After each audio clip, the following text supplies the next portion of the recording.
It is September 12th, 2024, and the verdict is in for 3 activists linked to the Uhuru movement in St. Petersburg, Florida.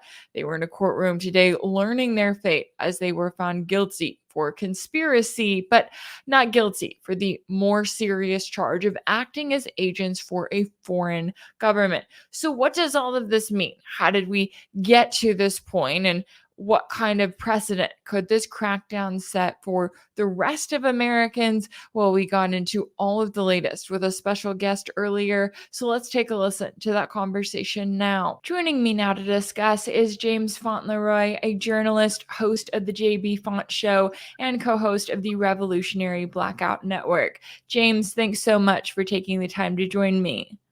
It's a pleasure to be here. Thank you for having me. Now, I'm glad that I get to talk to you, and we have some breaking news to cover as the verdict is in, and the 3 activists linked to the Uhuru movement were found guilty of conspiring to act as unregistered Russian agents in a Florida courtroom, but they were found not guilty of the more serious charge of acting as agents of a foreign government. Now, I know that you've been covering this trial. Will you start by giving me your reaction to this verdict? I say that this is a great step in the right direction as far as the other charges that are considered. I say those are bogus. They should also be cleared of those charges as well. But the more serious charges that they were cleared of, I'm very happy to hear. And to be honest with you, I honestly feel that this is a step in the right direction as far as press freedom, as far as freedom of speech, what we can and can't say, either for or against our own government, or we can actually praise other foreign governments, even if they have something good. Like, for instance, if China leads, 800 million people out of abject poverty, then we should be able to express that without our government coming after us and putting us on trial. Yeah, and it's been interesting to see, especially with this trial, because it has gotten so little media coverage. And I know for those of us who talk about US foreign policy, right, we talk about all of our criticisms with the US government. And then we also talk about foreign governments. And yes, there are some cases where we may say that a foreign government is doing something right, or we may say something that is the exact opposite of the US establishment narrative that is parroted by the mainstream media here in this country. So when it comes to just how high the stakes were for this trial versus how little media coverage there actually was of it, how did you see it coming up until this point? As far as this, I should say this. I was afraid for those of us who are in independent media, especially those of us that spoke out against Israel, those of us that speak out against what the West is doing, and especially I have fears for people like myself, RBN, my comrade Sabi Sabs. I have fears for people like Danny Haifong, Brian Berletic, Caleb Maupin, The Gray Zone, Black Agenda Report. I have fears for a lot of us, because the thing is that we have heavy critiques of the US government. And as people who have heavy critiques, we also see the benefits of what some other governments outside the US have been doing well. And, I forgot Glenn Greenwald as well, but he's not a U.S. citizen. He's actually a citizen in Brazil now. But the thing is like they could still try to prosecute people like him. Like, look what they did to Julian Assange. Julian Assange wasn't a U.S. citizen, and he was in a prison in Belmarsh for years. So it kind of put me in a headspace where if the Uhuru Three were found guilty, what does that mean for our freedom of speech? Those of us in independent media, because if independent media goes, then all you have left is corporate media that are really just wings of U.S. state media or Israel state media or Western state media. And so that could be a dangerous precedent that sets forth across the West. Because don't forget us, forget our cohorts, not cohorts, but our contemporaries, I meant, our contemporaries in, the UK, the contemporaries in Germany, in France, in Australia. And so the fact is that this is something that can be extremely dangerous for the rest of us. And so this also, in a positive note, sets precedents for the people who are part of the Uhuru Three that, if they are found not guilty, if they can appeal and be found not guilty for the lower charge of, unregistered Russian agents, then that means that anybody can really speak either for or against another government, and they are able to do so freely. So I'm happy, but at the same time, I'm cautiously optimistic. I could say that much. Yeah, and I think that is a fair position to be in, especially right now with the ongoing crackdown that we're seeing all around. I know that the US government is in a position of trying to argue election interference before the election has even happened here in this country.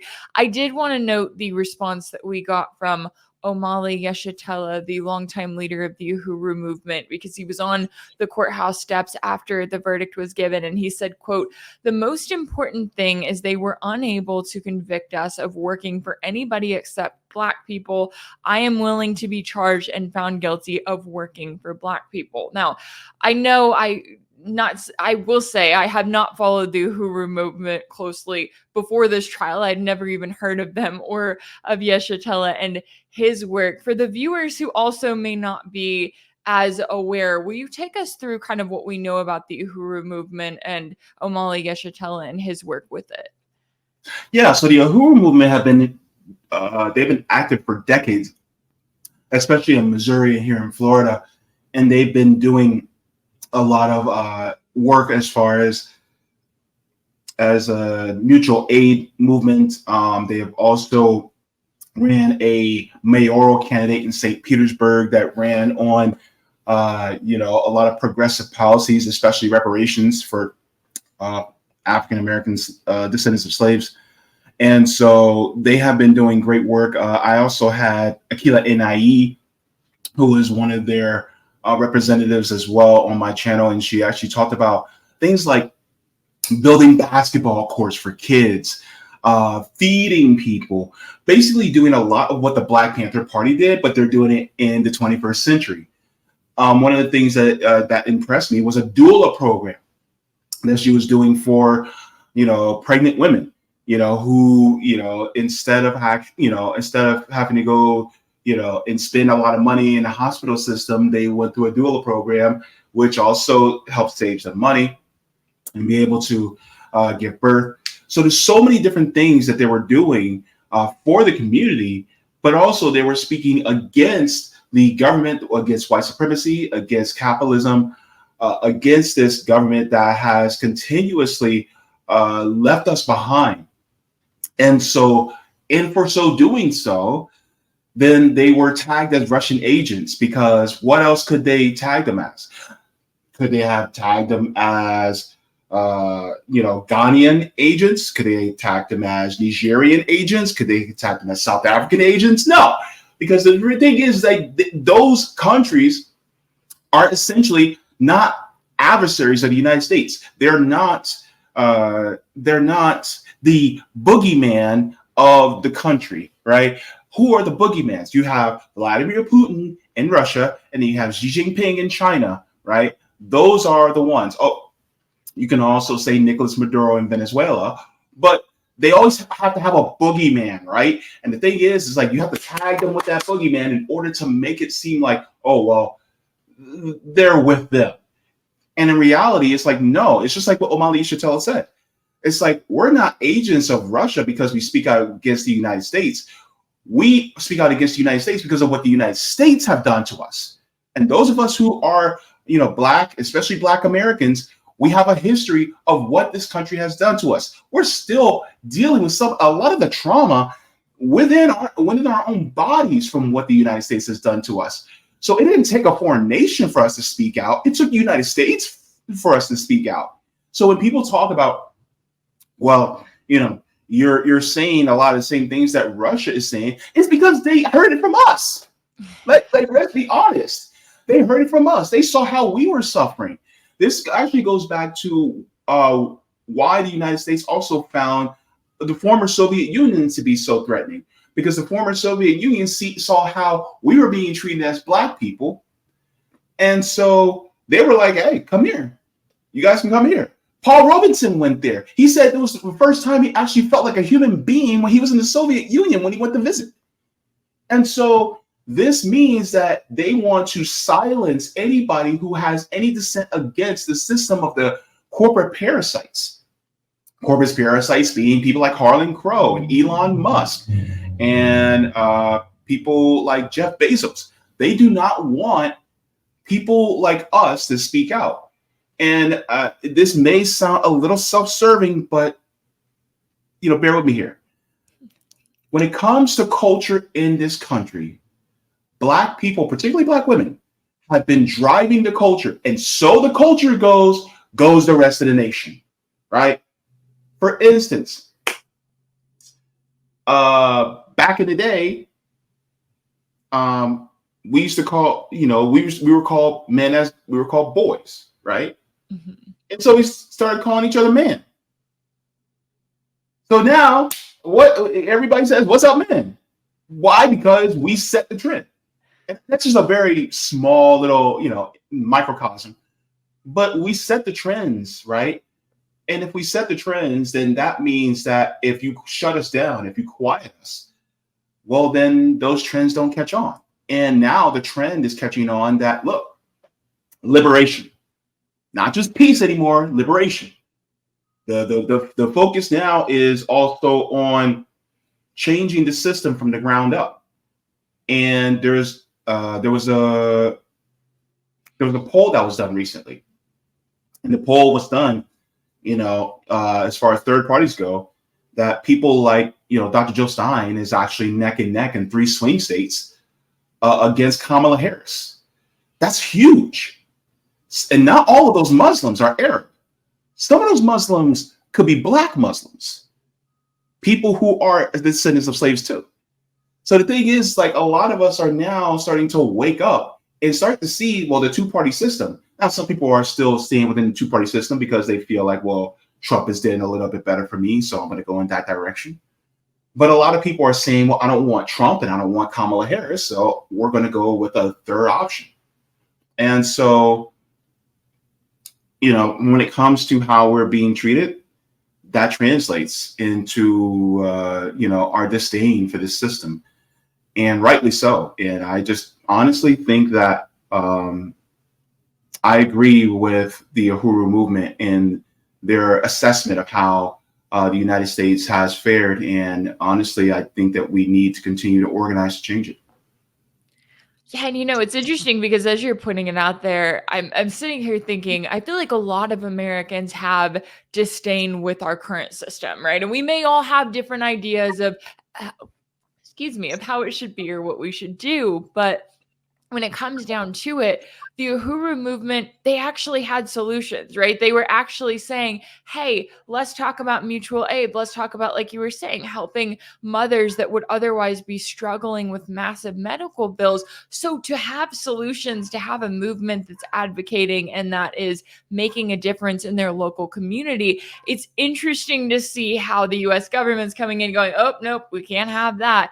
That can't happen. And looking at the government's argument against the Uhuru Three. I know you had the Justice Department attorney saying that the group's members acted under Russian direction to stage protests back in 2016, claiming that Black people had been victims of genocide in the US and took other actions for the following 6 years that would benefit Russia, including opposition to the US policy in Ukraine. Now, when I think about it, all of these actions they're acting out on, that's to the benefit of the people involved. Like, if the US continues on with supporting the war in Ukraine and we go to a direct war with Russia, that's not good for me or you or anyone I know in this country. So what do you make of the government's argument and the way that they take this individual movement and its fight back against the system, and they try to twist it to just say, oh, they're just Russian agents.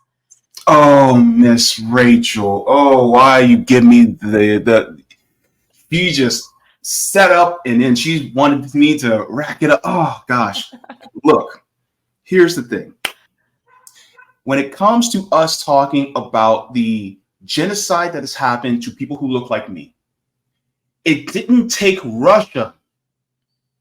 Was it Russia that bombed a Philadelphia neighborhood in 1985? Was it Russia that did that?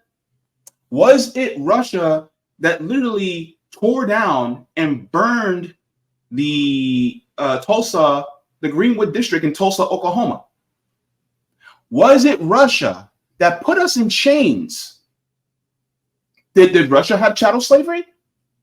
Did Russia give us the Tuskegee experiments and put syphilis in us, in our people? Was it Russia that did the redlining? Was it Russia that signed the 1994 crime bill, that authored the crime bill? Was it Russia that did any of these things when it comes to us? Is it Russia that owes us reparations? Oh, wait a minute. So the thing is like every single time, and also, by the way, if this proxy war in Russia were to turn into a direct war between the United States and Russia, who's going to be fighting on those front lines? Mm-hmm. Because quiet as it's kept, a lot of those military recruiters are in black and brown schools. So who you think is going to be fighting those wars? It is not going to be the rich kids, particularly the rich white kids that are be going over there. No, it's going to be ours. It's going to be our blood being spilled on those front lines. And so when it comes to being against these wars, we have a deeply vested interest to stop it as any way possible.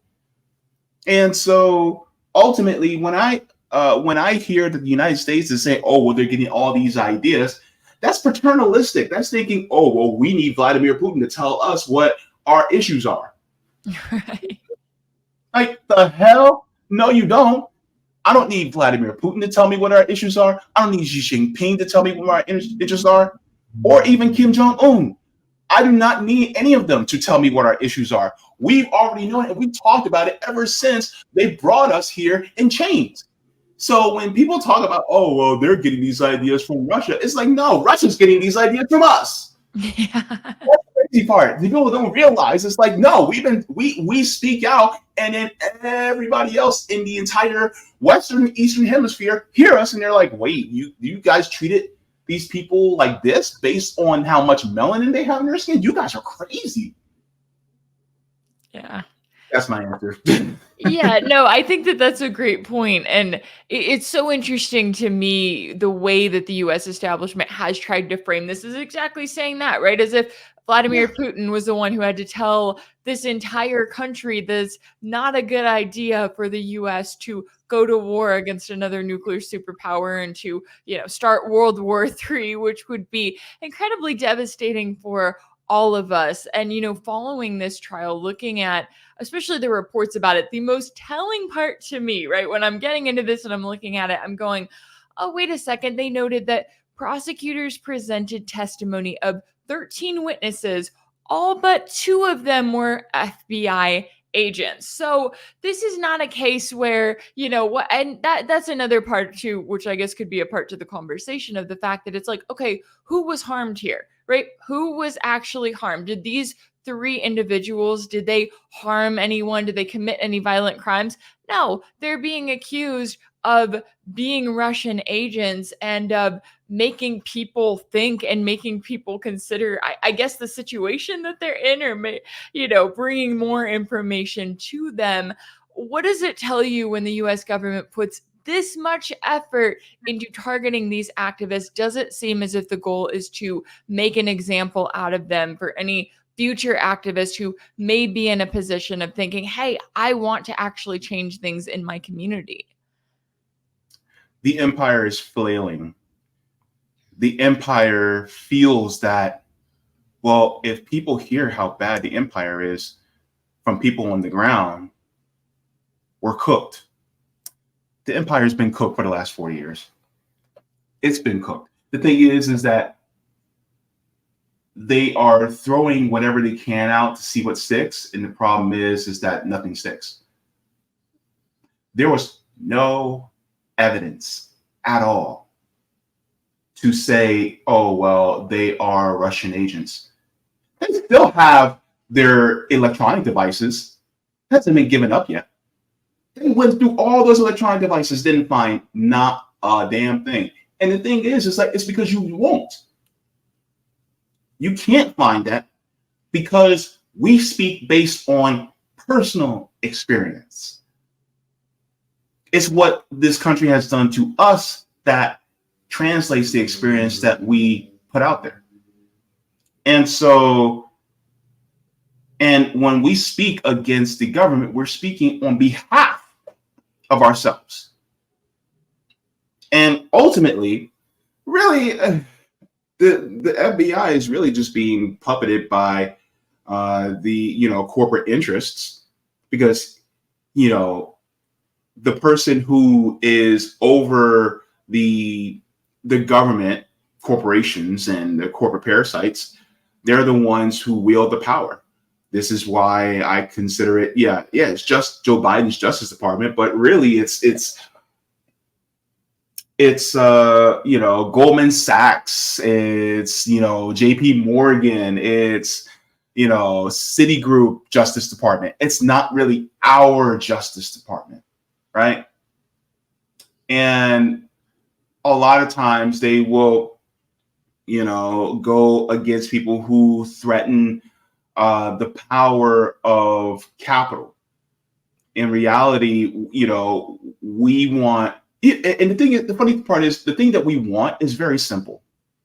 We want everybody to have healthcare, everybody to have housing, pay the debt that you owe for slavery, right? We don't want to go fight these endless wars. We want our privacy when it comes to our lives. We want a media that holds the government's feet to the fire whenever they do something wrong, and we do not want our media to be prosecuted for revealing the truth about said government. So when we say we just want some simple things, it's not hyperbole. The problem is that the people who are really running the 3-letter agencies, they are feeling threatened, so they'll use those 3-letter agencies to come after people who are the loudest. I think it was Erica Badu said this, and it's kind of funny. She said there's about 85% of the people are followers, right? She said 85% of the people are followers. 10% of people are the rulers, and then 5% of people are truth tellers. And the 10% of the rulers try to take out the 5% of the truth tellers so that the 85% will follow them. And that's the thing. It's like the people who are loud and telling the truth are the ones who always get silenced. What happened to Fred Hampton at the age of 21? Where's Assad Shakur now? Mm-hmm. Right? It's never, like, for instance, David Duke and all these white supremacists are still walking free. They're still chilling, right? Able to go to the beach, right? And get their non-existent tans. But yet somebody like Assad Shakur has to be in exile in Cuba for telling the truth. Fred Hampton is 6 feet under for telling the truth. Mm-hmm. People like Leonard Peltier is sitting in a prison for telling the truth. Julian Assange was in a prison for years for telling the truth.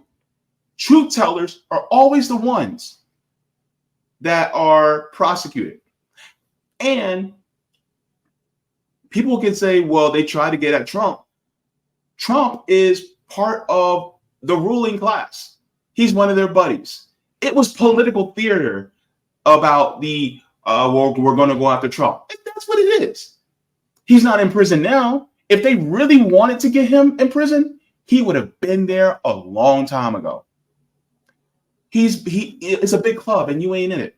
And it was kabuki theater. So yeah. Yeah, and I hear you on that one because, yeah, I'm right there with you when it comes down to it. It's always interesting to see the way that the overarching establishment, right, who they go after, who they try to silence. And I think in the case of this trial, I mean, we are really seeing the fact that it's not just about those on kind of a national scale who are making a difference and they fear that they are going to impact the minds of the entire country. They're also going towards the communities, right? They're also targeting those who are making a difference in their communities. And they're really weaponizing this claim that people are acting as Russian agents all around and trying to set the standard here so that they can then use that to target really anyone they want to. As a result, there's certainly a lot at stake here all around, and I really appreciate you taking the time to join me today to break down the latest here. James Fauntleroy, a journalist, host of the Jaybefaunt Show, and co-host of the Revolutionary Blackout Network. Thank you so much for your time and insight. Thank you so much for having me. Appreciate it. If anything in this video resonated with you, be sure to like it, share it with your friends, leave a comment. And as always, don't forget to subscribe. And if you want to keep up with all of my work, make sure that you're subscribed to my page on Substack. That's rachelblevins.substack.com. If you want to support my work, you can also check out my page on Patreon. That's patreon.com/rachelblevins. That's where you can sign up as a monthly paid subscriber and join the community there. As always, thank you all so much for all of your support, and I'll see you next time.